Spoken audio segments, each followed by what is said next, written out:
స్థిరపరచబడి ఉన్నది. ఇందాక పైన వచనములు చూసుకుంటే యెహోవా బలమందరించి బలముతో నడుము కట్టుకుని ఉన్నాడు. తన బలముతో నడుము కట్టుకొని భూమిని కదలకుండానట్టు స్థిరపరచబడి ఉన్నది అని ఇక్కడ రాసి ఉంది.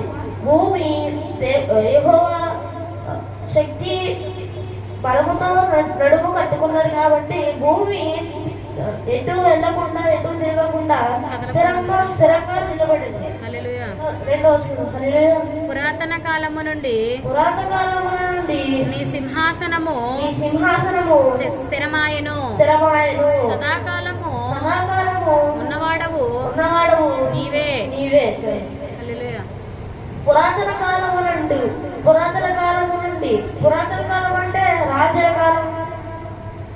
మనందరం సాతానికి బానిసలైన కాలం, కరువు కష్టాలు వచ్చిన కాలంలో పురాతన కాలంలో నుండి యెహోవా యొక్క సింహాసనము స్థిరమై ఉండదు. ఇక్కడ మొదటి వచనంలో భూమి ఎలాగైతే స్థిరంగా నిలబడి ఉన్నదని చెప్పాడో ఇక్కడ రెండవ వచనంలో కూడా లాస్ట్ లో సింహాసనము స్థిరమాయెను అంటే దేవుడు భూమిని మాత్రమే కాకుండా తన బలముతో, తన శక్తితో, తన బలమంతా పెట్టి తన సింహాసనమును కూడా స్థిరముగా పరుచుకున్నాడు. సదాకాలము ఉన్నవాడవు నీవే. సదాకాలం అంటే ఎల్లప్పుడు ప్రతిరోజు మనతోనే ఉండి మనతోనే గడిచి మనల్ని ఎక్కడికి వెళ్ళినా ఎప్పుడు ఎక్కడికి వెళ్ళి వచ్చినప్పుడు కూడా దేవుడు మనకి చాలా రక్షణ కలిగిస్తాడు. కాబట్టి దేవుడికి స్తోత్రం చేస్తున్నాం. వరదలు ఎలుగెత్తెను. యెహోవా వరదలు ఎలుగెత్తెను. వరదలు తమ అలలను పోరెత్తునట్లు చేయుచున్నవి. ఇక్కడ వరద మూడవ వచనంలో వరద ఎలుగెత్తెను అంటే పొంగి పొర్లుతుండు. ఇప్పుడు మన దేశంలో పాడి పంటలు ఎలా పొంగి పొర్లుతాయో అలాగా వరదలు ఎలుగెత్తెను అని ఎవరో యెహోవా చెప్తున్నారు. ఎవరు? వరదలు ఎలుగెత్తెను, యెహోవా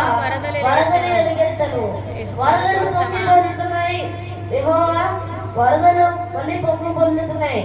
వరదలు తమ అలలను పోరెత్తునట్లు చేయుచున్నవి. వరదలంట వరద అలలను పోరెత్తు చేయనట్లే అని ఇక్కడ రాసి ఉంది. అదే పోరెత్తునట్లు చేయుచున్నవి. పోరెత్తునట్లు అంటే స్పీడ్ గా, పోరెత్తునట్లు అంటే ఒక కారు స్పీడ్ గా వచ్చి ఒక కారు సమయంలో స్లోగా వచ్చి సడన్ గా స్పీడ్ గా వెళ్ళిపోతే దాన్ని పోరెత్తునట్లు అంటారు. ఇప్పుడు వరద తమ అలలను పోరెత్తునట్లు చేయుచున్నవి. ఇప్పుడు వరద అంటే మామూలుగా మొన్న విజయవాడలో వచ్చేది అలాగా వరద అంటే సడన్ గా అది ఎలా వచ్చిందో తెలియదు కానీ సడన్ గా చాలా వేగంగా వచ్చింది. కానీ దానికి ముందు ఆ వరద అనేది అది ఎక్కడి తెలిసిందో కూడా తెలియదు. మెల్లగా అలా ప్రవహిస్తూ వేగంగా విజయవాడలోకి అలా ప్రవేశించింది.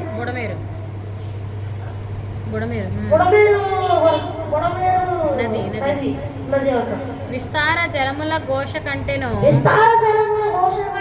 బలమైన సముద్ర తరంగముల ఘోష కంటెను.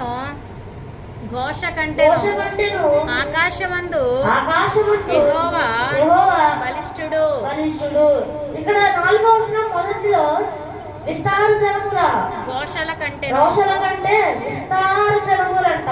విస్తార అంటే చాలా ఎక్కువ జలములకు ఘోషల కంటేను, ఎక్కువ జలముల ఘోషల కంటేను, బలమైన సముద్ర తరంగముల ఘోషల కంటేను.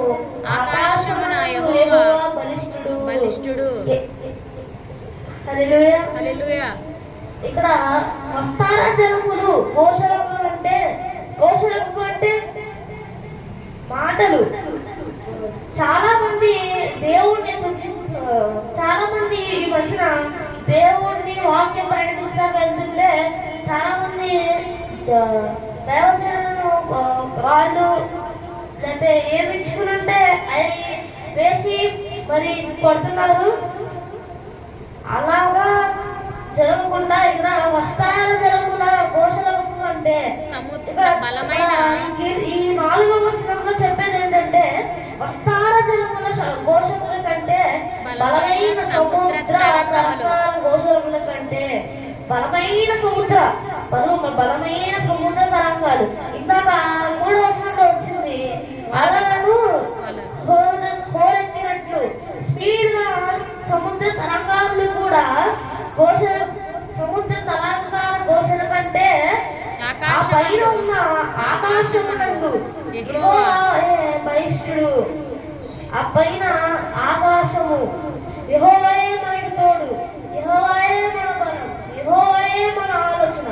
కాబట్టి మనమందరం కూడా యెహోవాకి ఎప్పుడు ఎల్లప్పుడు ఆదివారం శనివారం అని ఏమి కాకుండా ప్రతిరోజు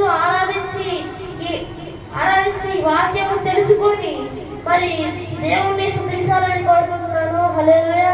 హల్లెలూయా. ఇక్కడ ఆకాశమునందు యెహోవా బలిష్ఠుడు అంటే బలవంతుడు. ఇప్పుడు అక్కడ పైన విస్తార జనుల ఘోషముల కంటే అంటే అన్య జనుల మాటల కంటే ఆకాశమునందు ఉన్న యెహోవా బలిష్ఠుడు అంటే ఆకాశమునందు ఉన్న యెహోవా బలవంతుడు. యెహోవా నోటి నుంచి వచ్చే మాట చాలా బలమైనది. 5వ వచనంలో చూసుకుంటే నీ శాసనములు ఎన్నడను తప్పిపోవు. యెహోవా ఎన్నటెన్నటికి పరిశుద్ధతయే నీ మందిరమునకు అనుకూలము. ఇక్కడ 5వ వచనంలో మొదటి లైన్ చూసుకుంటే నీ శాసనములు ఎన్నడను తప్పిపోవు. నీ శాసనములంట నీ ఆజ్ఞలు ఎప్పుడు మనం ఏం చేసినా కానీ ఇప్పుడు కూడా దేవుడు పైన మన శాసనములను ఎన్నడూ చూస్తూనే ఉంటాడు. ఎప్పుడు మన శాసనములు తప్పిపోకుండా దేవుడు కాపాడతాడు. తర్వాత యెహోవా పరిశుద్ధతయే నీ మందిరమునకు అనుకూలము. యెహోవా ఇక్కడ ఈ 5వ వచనం 2వ లైన్ లో చెప్తుంది ఏంటంటే యెహోవా ఎన్నడెన్నటికి పరిశుద్ధతే నీ మందిరమునకు అనుకూలము. ఎన్నటికి ఎప్పుడు ప్రతిరోజు పరిశుద్ధతే నీ మందిరమునకు అనుకూలము. ఇక్కడ ఈ 2వ వచనంలో ఎన్నటికి పరిశుద్ధతయే ఎప్పుడు పరిశుద్ధతయే ఈ మందిరమునకు